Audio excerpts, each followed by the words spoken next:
हम कराची की बात करेंगे। हम देख रहे हैं कि पिछले साल बारिशों के लिए कराची तैयार नहीं था और इस साल भी यही खदशा है, इस बरस भी यही खदशा है कि बारिशों के लिए कराची तैयार नहीं। बिल्कुल ऐसा ही है। गुज़श्ता साल की तबाहकुन जो बारिशें थीं, कई लोगों की जानें उससे चली गईं और लाखों लोग मुतासिर हुए थे।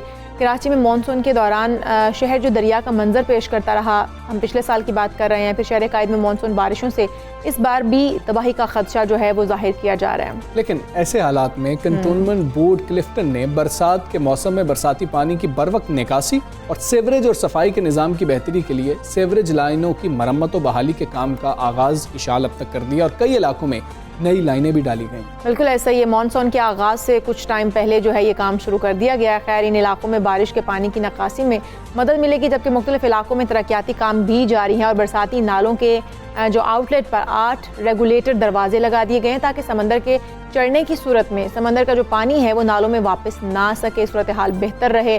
देखते हैं इस बार जब मानसून शुरू होगा तभी पता चलेगा कंटोनमेंट बोर्ड ने कितना काम जो है वो अब तक किया है। क्या तैयारी है? कंटोनमेंट बोर्ड ने बरसाती पानी की निकासी और दीगर कामों के लिए मुख्तलिफ मशीनरी भी खरीदी है और इसी हवाले से हम बात करेंगे। हमारे साथ मौजूद deputy CEO cantonment board Clifton doctor Rizwan साहब, अस्सलाम वालेकुम, गुड मॉर्निंग सर। ये बताइएगा, इस साल कंटोनमेंट एरिया में आपने बारिश के पानी के निकास के लिए क्या क्या इकदामात बर वक्त कर लिए हैं?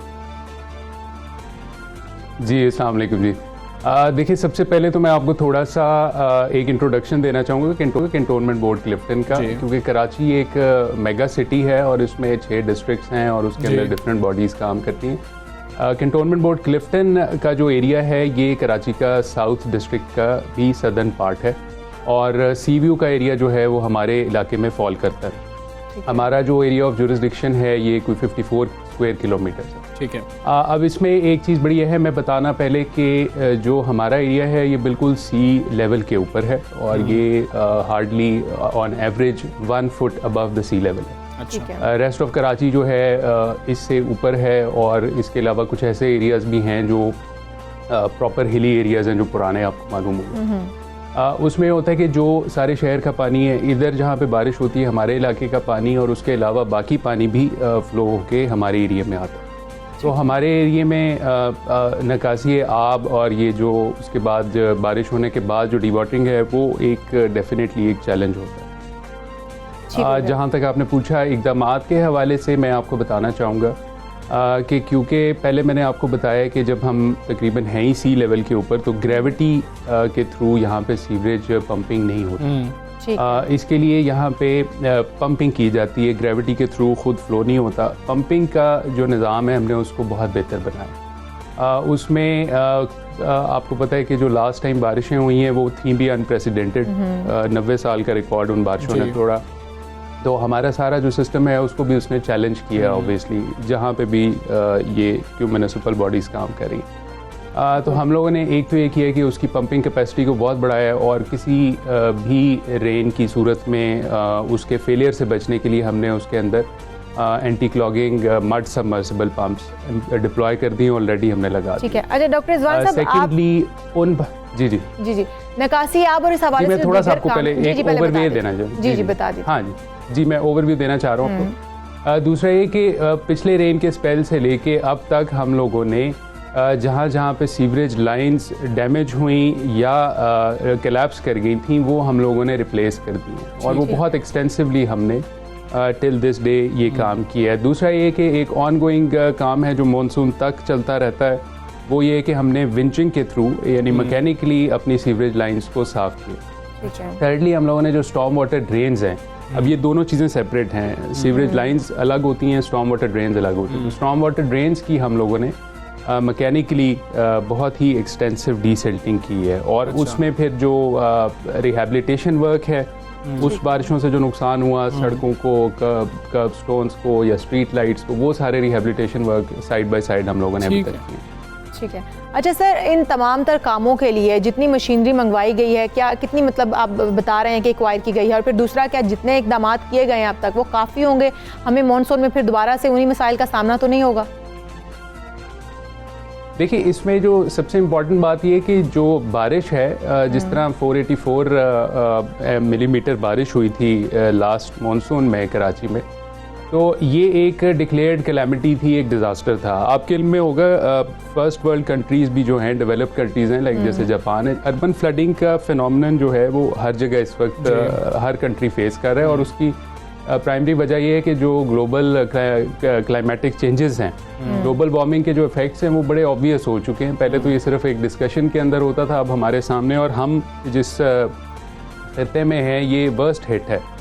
तो ये एक चीज़ हमें जहन में रखनी पड़ेगी कि ये एक नॉर्मल बारिश के उससे हट के थोड़ा सा एक डिज़ास्टर वाली चीज़। और आपको पता है कि लास्ट टाइम जो कराची की बारिशें थी वो एक डिक्लेयर्ड नेशनल, ये एक डिक्लेयर्ड डिज़ास्टर था, कैलामिटी थी। जी, तो उसमें ये कि जो इकदाम अभी हमने किए, हमने इस अपना जो मैकेनिकल रिसोर्स है उसको बहुत ज़्यादा उसकी कैपेसिटी बढ़ाई है, keeping in view our last experience, क्योंकि ये अनप्रेसिडेंटेड था। तो हम लोगों ने ऐसे पंप्स लिए हैं जो जिनकी कैपेसिटी बहुत ज़्यादा, 75 हॉर्स पावर के पंप्स हैं, जो जिनकी तादाद 10 है, और वो इस तरह के पंप्स हैं कि वो 2500 गैलन पर मिनट थ्रो करते हैं पानी। तो उसका एक इस्तेमाल तो ये होगा कि जिस वक्त एक दफ़ा पानी आ जाता है तो डी वाटरिंग के अंदर वो हमारी हेल्प करेंगे। दूसरा, जिस तरह आपने पहले खुद थोड़ा सा ब्रीफली मेंशन किया, जो स्टॉर्म वाटर ड्रेन्स के आउटलेट्स हैं सी के ऊपर, उनके ऊपर हम लोगों ने लगाए हैं गेट्स।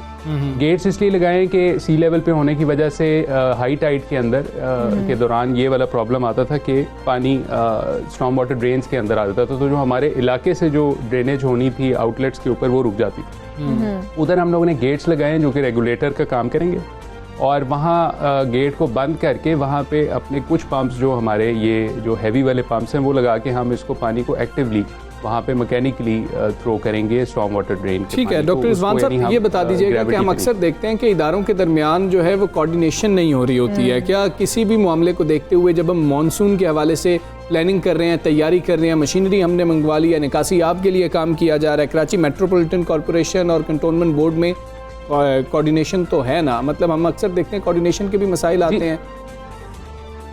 जी। अच्छा, इसमें थोड़ा सा ये कि अभी आपने कराची मेट्रोपॉलिटन कॉरपोरेशन का नाम लिया, इसमें ये कि एजेंसीज बहुत सारी हैं। ये सिर्फ आपने एक नाम लिया, कंटोनमेंट बोर्ड्स भी यहाँ पे 6 हैं, उसके अलावा DMCs हैं, KMC है, कराची वाटर सीवरेज बोर्ड है, इस तरह इदारे मुख्तलिफ हैं, डिस्ट्रिक्ट मैनेजमेंट अपने तौर पर करती है। ये सारी बहुत सारे इदारे हैं और हम लोग ऑन बोर्ड होते हैं। लास्ट स्पेल में भी ऑन बोर्ड थे। कोऑर्डिनेशन हमारा जो जहाँ रिक्वायर्ड है वो होता है। सेकेंडली, अभी कंटोनमेंट बोर्ड क्लिफ्टन ने ये किया है कि क्योंकि ये डिज़ास्टर है और हम लोग देखें, हम लोग एक प्योरली म्यूनिसिपल बॉडी हैं, लेकिन फिर भी हम लोगों ने अपनी कैपेसिटी को बहुत बढ़ाया और लास्ट रेंज में भी और इंशाल्लाह इन रेंज में भी हम लोग इस पूरे उसको मैनेज करेंगे। तो हमने इस दफ़ा प्रोविंशियल डिज़ास्टर मैनेजमेंट अथॉरिटी को भी लूप में लिया है, उनको भी हमने लिखा है। इसके अलावा मेट ऑफिस से भी हम कोऑर्डिनेशन में हैं। तो डॉक्टर रिजवान साहब, आप नहीं समझते कि काफ़ी लेट जो है वो हमने इकदाम शुरू किए, क्योंकि मानसून जो है वो बिल्कुल शुरू होने वाला है। हमने पूरा साल इंतज़ार किया कि मानसून करीब आएगा फिर इकदाम किए जाएंगे।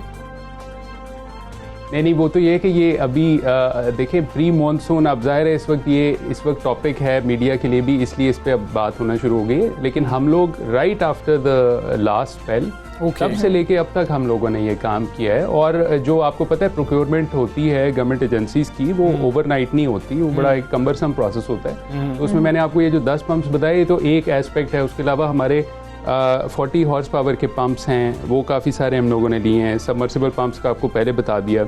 इसी तरह हम लोगों ने ये किया है कि 16 हॉर्स पावर के हमारे पास 50 से ज़्यादा पंप्स हैं, जो एक रीजनेबल कैपेसिटी है। इसके अलावा 150 हमारे पास दूसरे छोटे पंप्स हैं। तो ये चीज़ें हम लोगों ने पिछले जो 6-8 महीने हैं सितंबर के बाद से थ्रू आउट हम लोगों ने ना सिर्फ रिहेबिलिटेशन वर्क किया, बल्कि अपनी जितनी जो मैकेनिकल रिसोर्स की कैपेसिटी है उसको हम लोगों ने बढ़ाया। ठीक है रिजवान साहब, हम उम्मीद करते हैं कि जिस तरीके से आप कह रहे हैं, जो इकदाम उठाए गए हैं मानसून के, जब मानसून आएगा तो हालात बेहतर ही होंगे, हम भी यही उम्मीद रखते हैं। बहुत शुक्रिया आपका, सवेरे पाकिस्तान का आपदा बने और ये जो मसला है कि किसी तरह से हल हो पाए, हम तो यही चाहते हैं। बड़ी अच्छी बात है जिस तरह से वो कह रहे हैं कि जब पिछली बार कुछ मसाइल का सामना आया तो हमें फिर देखा, हमने उसके ऊपर काम किया और अब कुछ हालात इंशाल्लाह बेहतर होंगे। और इस बार भी हम यही उम्मीद करते हैं कि जब मानसून शुरू होगा, बारिशें होंगी, तो हम उसके लिए पहले से प्रिपेयर होंगे। हम कराची जो है वो एक बार फिर से डूबेगा नहीं।